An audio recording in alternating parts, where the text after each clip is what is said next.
Thank you, everybody. And thank you, Governor Morrisey. I'm very, very happy to be here at St. Joseph's, and I'm really happy to be here in West Virginia. I just want to say a few words about West Virginia, because West Virginia is a state that holds a special place in the hearts of every Kennedy. In the 1960 campaign, I was living in McLean, Virginia, but my parents disappeared into West Virginia for about 6 weeks, and we didn't see them, as well as all of my aunts. My uncle, President Kennedy, who was then in the Senate and was running for president, and the consensus wisdom around the country was that a Roman Catholic could not be elected president of the United States. Al Smith had run against President Roosevelt. He was a Catholic from New York, Catholic governor, very, very popular. And when people found out that he was Catholic, there was a resurgence of the Ku Klux Klan. There were crosses burned all across the country.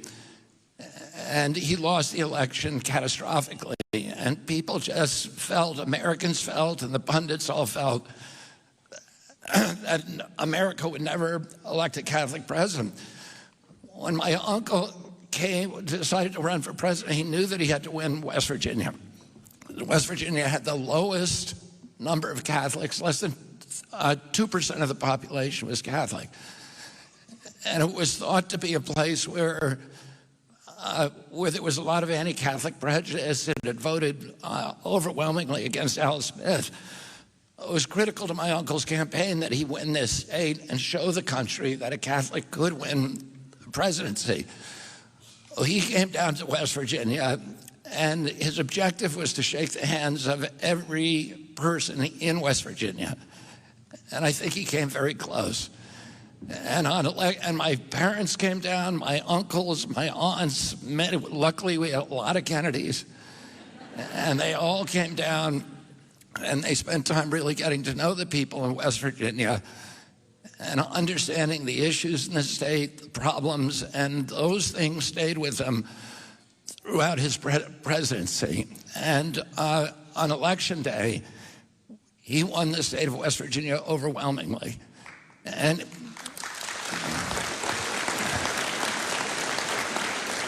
during his presidency, he always believed that he would not be president if he had not won this state. And he never forgot that relationship and that bond that he had formed and that so many members of my family had formed with the people in the state, the affection and the warmth with which they were greeted and embraced. And it's something that now, 70 years later, everybody in our family has this very, very strong affection and bond to this state. And I've been lucky enough that I've been able to spend a lot of my career doing work in this state, in the mining country, and trying to end pollution and give people a chance to live healthier lives. I want to thank Governor Morrisey for his visionary leadership. I got to know Governor Morrisey early in the transition. We were both down in Palm Beach working on the transition in Mar-a-Lago. And we were both invited to stay during that time at Dr. Haas's house. And I got to know, I said to Dr. Morrisey, or Governor Morrisey, the first time I saw him, I said, "You look like you ate Governor Morrisey." and there was a lot of talk about getting healthy again. And I'm very happy that he's invited me to be his personal trainer. And I am going to put him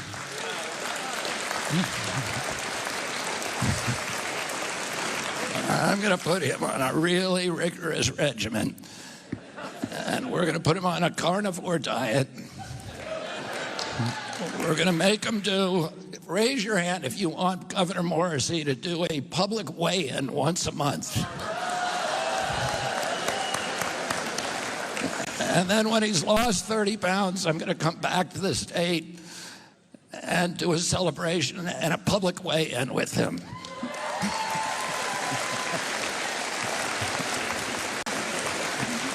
You're welcome, Denise. We, a little more than I bargained for. was an open, he left me an open door, so. Anyway, we have a public health crisis in this country, and unfortunately, West Virginia is leading the way. It's the highest obesity rate of any state in our country. This year, you pulled ahead of Mississippi. It has the highest rate of chronic disease in the country. And so I'm very, very grateful to Governor Morrisey for his visionary leadership in getting West Virginia to lead the way in transitioning off of processed foods. When my uncle was president, 3% of Americans had chronic disease. We spent zero on chronic disease in this country, zero. There was no medications for it. Today, we spend $1.3 trillion on chronic disease every year. It's about 90% of our healthcare budget. And for most of my life, the Republicans and Democrats have been fighting about a healthcare plan, about treatment, really a sick care plan, about how to treat all this illness. Should it be Obamacare, the affordable health plan? Should it be public-private partnerships? Should it be a single payer? These are what the big battles that you read about on Capitol Hill. The real battle is that we're getting sicker and sicker every year. And and it's really just a debate about who's going to pay the treatment. Nobody has been focused on how do we get ourselves less sick. And it's like moving deck chairs around on the Titanic. No matter what you do, our country is going to go bankrupt. It's now, when I was a kid, diabetes rates in children were almost zero. Juvenile diabetes, a typical pediatrician would see one case of diabetes in his lifetime over a 40 or 50-year career. Today, 1 out of every 3 kids who walks through his office door is pre-diabetic or diabetic. 38% of teens are now diabetic, 50% of adults. A few years ago, it's not a mystery about where this is coming from. 20 years ago, there was no diabetes in China.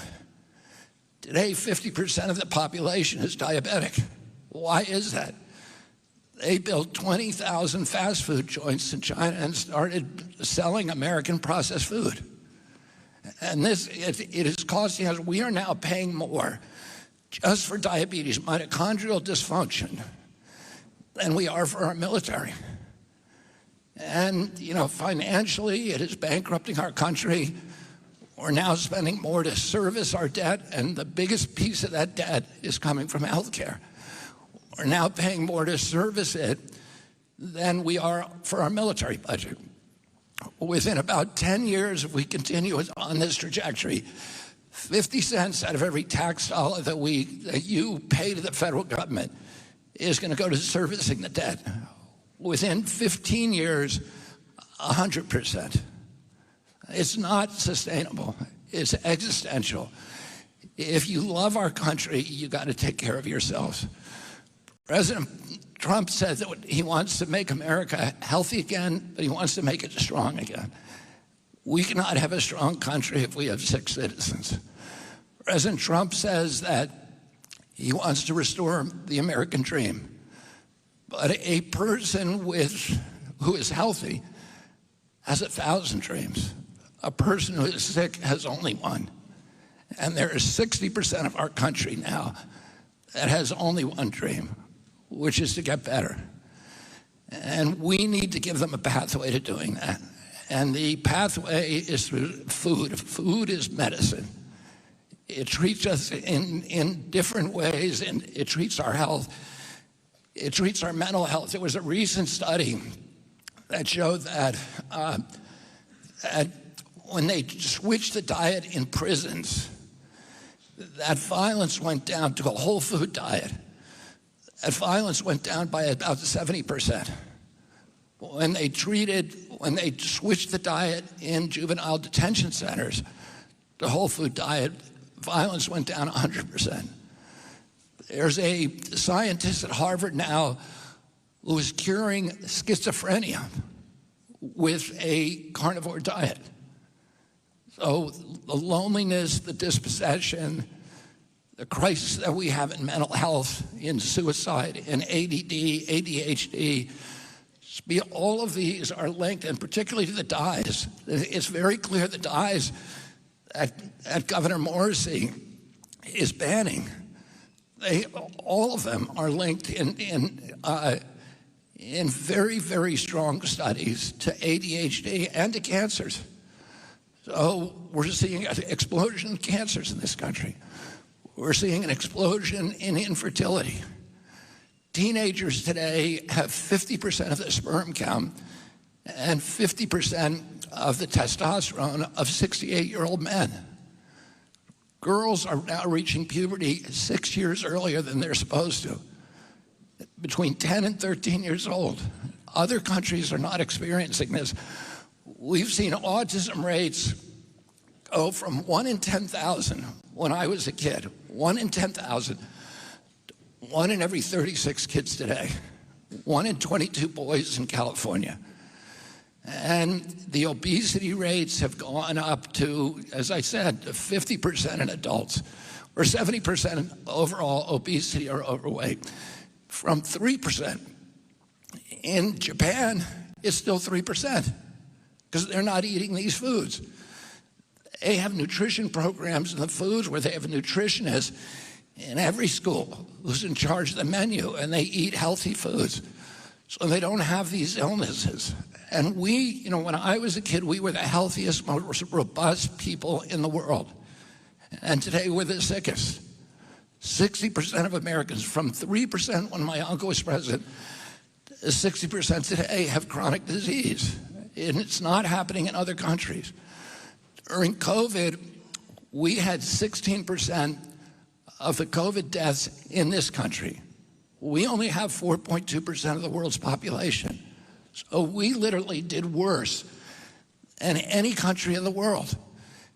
And when you ask CDC why are Americans dying from COVID at higher rates than any place on earth when we have all the money, they said, well, it's not our fault. It's because Americans are so sick. That is their fault. And we're going to change that. But they said that according to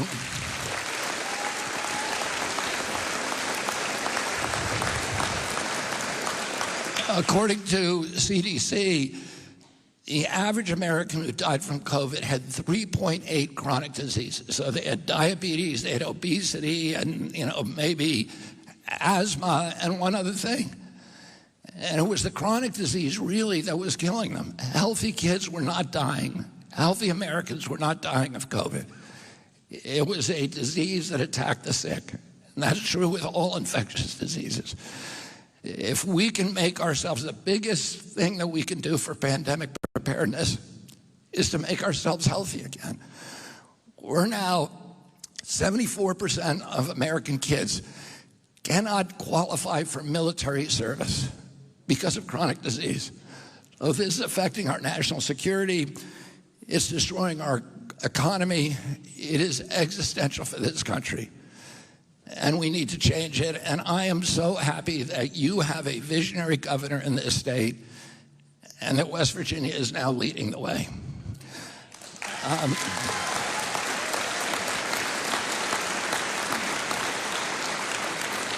And I want to commend Governor Morrisey not only for his vision, but for his courage, because it's very, very hard. And for these legislatures who are pushing this bill, all of them are getting calls every day from the big soda companies, the sugar soda and the fake food companies. We're not eating food, we're eating food-like substances. And I'll tell you what happened. I was involved in the tobacco litigation back in the late 1980s. And the tobacco companies were, at that time, the cash richest companies in the world. But they saw the writing on the wall. They saw that the consumer base was turning against them. People were stopping smoking, and that they were being prosecuted and sued successfully. Well, they settled those lawsuits, but they also started shifting their resources to diversify their companies. And they went out and they bought the food companies. So by 1994, the two biggest food companies in the world were R.J. Reynolds and Philip Morris, tobacco companies. They took about 10,000 scientists who were all engaged in nefarious ways to make tobacco more addictive, and they put them to work making food addictive, inventing ingredients in the laboratory that would make it do things to food. For example, they found out that food that you fill up, your brain tells you your stomach is filled, in part by counting the number of times you chew. So they started adding softeners to our food so that you wouldn't chew so much. So you'd have a sense that you're unsatisfied, you're insatiable, you're never full, so that you keep pouring it down your mouth. And that's just one of the many things they did. They added sodium and sugar. Sugar is as addictive as crack, and it's almost as bad for you. It kills you just as surely, it just kills you a little slower. It feeds tumors, it destroys your body, it destroys your brain. And they added more and more sugar to make us addicted to their products. And these companies are now, just like the tobacco companies were, are flooding into the offices of your state leaders and legislatures of the governor. And they're telling him he's making a big mistake. They're telling him that they're going to stop writing checks, that they're going to run people against them, that they're going to destroy their political careers. And Governor Morrisey was telling me that he met with the soda companies this week, and they said to him, you need to be educated about this. And they said, you know, food stamps is not a nutrition program. He came in with his Diet Coke, and he said, is there anything nutritious in here? And they were like, no, of course not. But food stamps is not a nutrition program. And he said it's called SNAP, Supplementary Nutrition Assistance Program. It's supposed to be nutrition. It's not supposed to be food-like substances that are actually poisoning us. And so, but it takes a lot of courage to stand up to these companies the same way that it did to stand up to big tobacco. But these men and women, your leaders, Governor Morrisey, is standing up for you. And we all need to stand up for ourselves and take care of ourselves. It's an act of patriotism. If you love this country, you need to start taking care of yourselves. And I want to also say this, that food companies all came and met with me 2 weeks ago. And they're scared of me, but they're more scared of Governor Morrisey. Because what they said, and the reason they said, well, tell us what you want, and we're going to do it. And they said, but stop these governors from passing these laws, because we don't want a patchwork where West Virginia and California are banning food dyes, and we have to make special products for those states. So they're terrified of this, of what you're doing. And the message that I want to give to the country today and to all the other governors is get in line behind Governor Morrisey and apply for a waiver to my agency, and we're going to give it to you. But that's the way we're going to win this.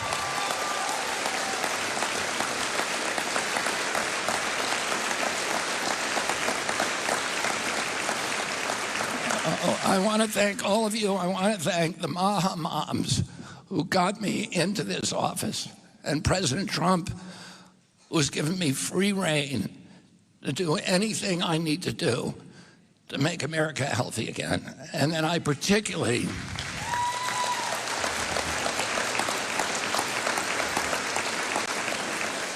want to thank Governor Morrisey and these legislators for their courage, for their vision, for their willingness to stand up to the most powerful industries in the world, to stand up for the people of West Virginia and set an example, a shining example of the rest of the country. Thank you all very much.